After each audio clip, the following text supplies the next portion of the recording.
I may not always like where it leads me, but like any story, the past needs resolution. What's past is prologue.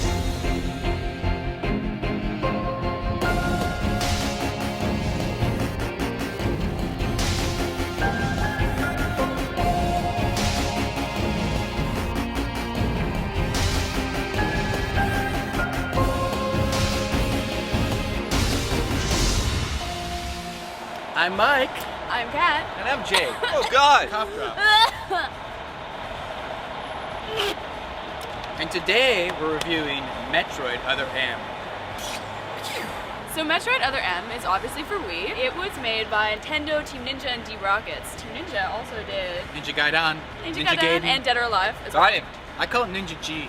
So it's a third first-person shooter, and it takes place in between Super Metroid and Metroid Fusion. So this has got to be one of the most anticipated games for Nintendo Wii. I didn't get a chance to play it because I was too busy diddling my fiddle. Can you tell us about the story? I sure can, Jay. The story follows Samus again, and she, of course... Samus. The French say Samus.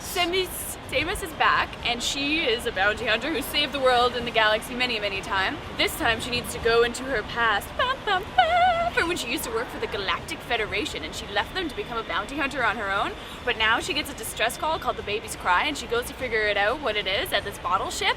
And then when she gets there, the Galactic people are there, and then she teams up with them to try and figure out what's going on. And then there's crazy dark twists that you're like, oh my god! It's like a soap opera partway through. Sorry, what? The thing I was worried about the most is Nintendo's giving away one of their top franchises to Team Ninja, and I was worried that the story would be a little clunky or a little cheesy. How was the story? Well, you're absolutely correct. It was kind of cheesy at the beginning. The voiceover acting was kind of didn't really fit. Her voice sounds like she's in a spa.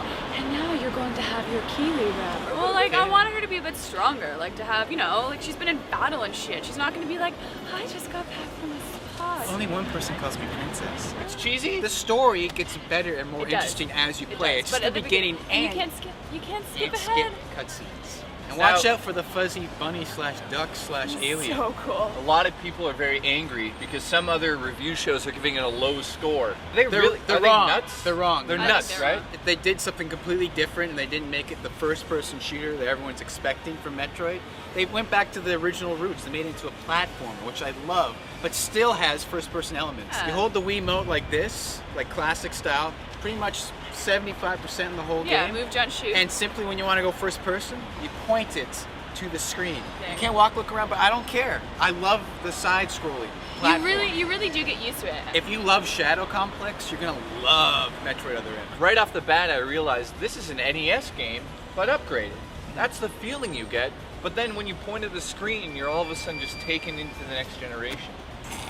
So a lot of people have been saying the controls are kind of funky. It takes a while to get used to it, but once you get used to it, it's so cutting edge and intuitive that it's amazing. You feel like a badass because you're like. And there's also fun controls where you can replenish your missiles or replenish your health by just holding the remote up and pressing the A, and then just go. But I'm glad they changed it up in this franchise. You point the remote at the screen. You don't have the nunchuck. So when you point at the screen, how do you move? You just hold down the B button, the trigger button on the Wii, and then you can look around, but you can't walk while in first Oh. person. Yeah, so sometimes that's frustrating for that. Also, sometimes it's frustrating because if you're looking in third person, you see your person walking around, and she might be turned this way. The bad guys are over here, and then you go to first person mode, and you go, and then you're like trying to turn around before the bad guy hits you, and then he hits you, and it's At very first. frustrating at first. After a while, you don't do that. So the learning curve can be sort of forgiving. Totally. Okay, you don't have two controllers, you only have one. How do you select the missiles, concussion grenades? How do you go back and forth between all of these things? You only have the abilities are only activated in your suit when you need them. Yeah, they're only activated when your commanding officer allows you to activate them. It works really well because then you know what weapon you're supposed to use. Like if you just got allowed to use the bombs, you know you're gonna have to use those soon on an enemy. You always have some sort of shooting ability. You can always roll up into a ball. By the way, the ball stuff is still fun as hell. So I love fun. going up in the ball. So some of the abilities, Katjat? Well, she has her special actions, which are very reminiscent for me of the God of War finishing moves. She'll grab you by your arm, flip you over her, and do crazy, crazy damage, but it doesn't kill them. But there is a move like that that is a finishing move, which is called the Lethal Strike, and in that one it is a lot like the God of War finishing moves. You get that eventually, you unlock that after a certain point in the game. We love doing the kick climb from wall to wall to wall to wall and up, because it's so fast and quick and you feel like a Super Metroid ninja. And the D-pad, you're thinking, oh, I gotta move around with the D-pad, but there's this auto-aim system that just works brilliantly after you get used to it, and I just love how fast she can run. She's always going full tilt running. Although the only time she doesn't run is in the bathrooms. You can go in the bathrooms and sometimes there's little treats. Yeah, it goes only the third, girl it side's goes like open. this. Yeah, there's also the sense move, and that is when an enemy shoots at you, and just before the laser hits you, you go dodge, and she does like an extra special dodge. She goes a little further, and there's a bit of light that travels behind her. So in Metroid, we've seen jungle, forest, dirt, ice, fire, lava, all that good stuff. In this, is it the same old? I think that no, it isn't, because it's all in one big spaceship this takes place, but the holograms, there's holodecks everywhere, and you have all of them. You have the lava world, you have the winter, you have the water. I like having the different levels, and each of the animals in that level, or the bad guys, have adapted to that landscape. Your weapons also adjust as well. The negative of this is that some of the outside levels, like the grass, stuff, the textures are terrible.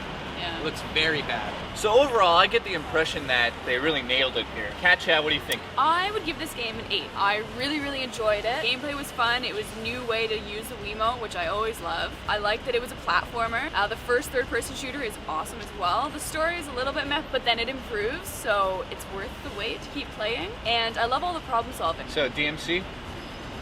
I give it a 9, actually. I applaud Team Ninja for changing it up a bit, because that's really risky, and trying to give Samus a voice and everything like that. I encourage that with developers to change it up. I don't want to play the same thing over. Well, and over again. it's like I'm not Nintendo. finished. Sorry, The reason why I don't give it a 10, again, what you said, the story at the beginning, and there's some really bad textures in this game. Bird. Now, saying that, this is probably my favorite game on the Wii. If you're a Wii owner, and all you got is a Wii, yeah, it's a must-go. I would totally buy it. Yeah. So I'm excited. Yeah. Yeah, you are excited. Yeah. Well, kind of. Not really. It must be cold out here. Hang on. Really washed out. Come look. That's good. Yeah. All right. Mother Brain? Hang on. Camera's shaking. You know how hard it is to shoot outside? Got this guy puking up a storm. Got her hair all over the city. This guy doesn't know how to use a camera. Nope. When you go into... That's good. And she's a ninja. She's a ninja. So there's a learning curve here. Totally. There's a And curve. until you get that, it's really annoying.